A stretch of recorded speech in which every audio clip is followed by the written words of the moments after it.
Eastern. More than 700,000 people are without power along the U.S. Gulf Coast after Hurricane Delta made landfall on Friday near the town of Creole, Louisiana. Heavy rain and powerful winds pummeled the region, tearing down trees and power lines and flooding streets along the coast. The dangerous storm packed winds of up to 100 miles per hour before quickly downgrading to a tropical storm. Overnight, Delta was downgraded as it moved inland from the Louisiana coastline. It is the record-breaking 10th named storm to make landfall this year. Mireya Villareal is in Lake Charles, Louisiana, where the residents are once again left to pick up the pieces. Hurricane Delta blew through, making landfall Friday night as a Category 2 storm, drenching the Gulf Coast with torrents of rain. Fish in the road. The storm surge is coming in and the fish are swimming up the road. Delta's winds topped out at 100 miles per hour, knocking out electricity to hundreds of thousands of people. Many of them still reeling after Hurricane Laura that hit just 6 weeks ago. That storm followed nearly the same path as Delta and left nearly every building and home in Lake Charles, Louisiana damaged. It's hitting like probably 15 miles from where it hit originally, so we're really worried about how our house is doing right now. This morning, 2,500 members of Louisiana's National Guard are fanning out to help in hard-hit areas. I want folks to be hopeful because we know that we're going to do everything that we can to get them right side up again. Delta is the 4th named storm to hit the state this year. Oh, the need is enormous. It is absolutely enormous. If you've driven around, and I know you have, you just see fences down, blue tarps on every roof. Some unfortunate as us, we've already gotten our house roofed. But it's just devastating. Darren Worthington is a minister in Lake Charles.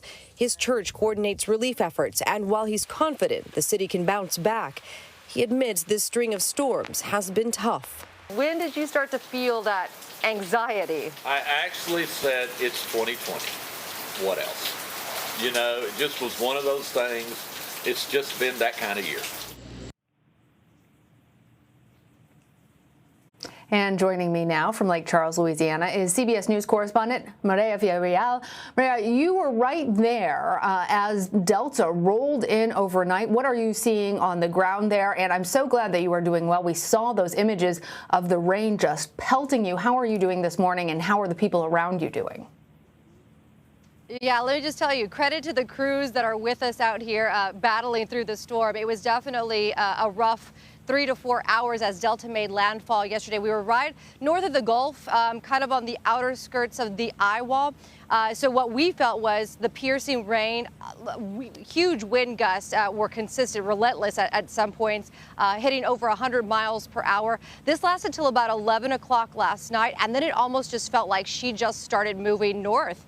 So for us, as we kind of got up this morning, started to assess the damage, there was a lot of debris, as you can see, that was just scattered all over the roadways. Yeah, we see that large pile of debris that is behind you. Can you tell what it was, and how are the people there doing? I understand that a lot of people actually moved out in anticipation of the storm, but are you starting to see some people coming back and starting to clean up now?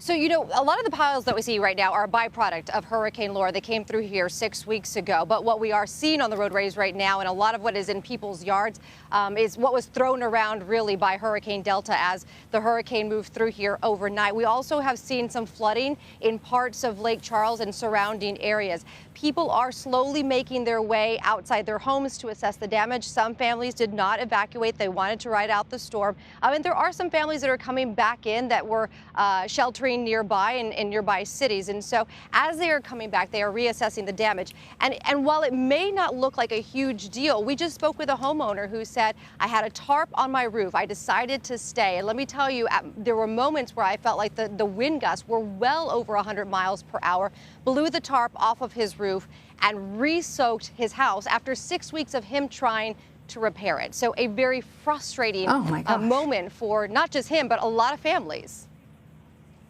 Yeah, wow.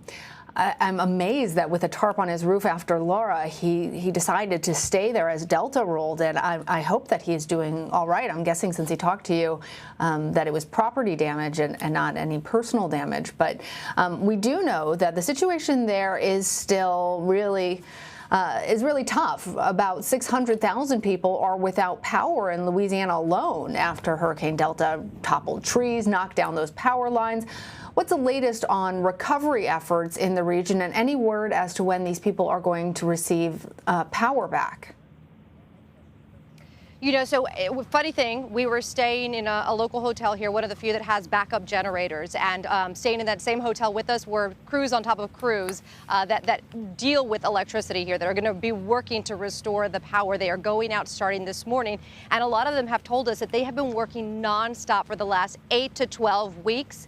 It has been a very intense time for them. A lot of them haven't seen their families in a very long time. So they're going to go out there today. They're going to start going. But we're talking about days in some situations, weeks in other ones. It depends on the severity of how much these electrical lines were damaged by Delta. And that's going to take some assessing, which will happen pretty much in the next day or two. What's really difficult about what these families or what this community is going through right now is that there's like this intangible toll here. It's the idea that you have this community that has gone through 2 storms in 2 months. And we're talking about some big hurricanes here.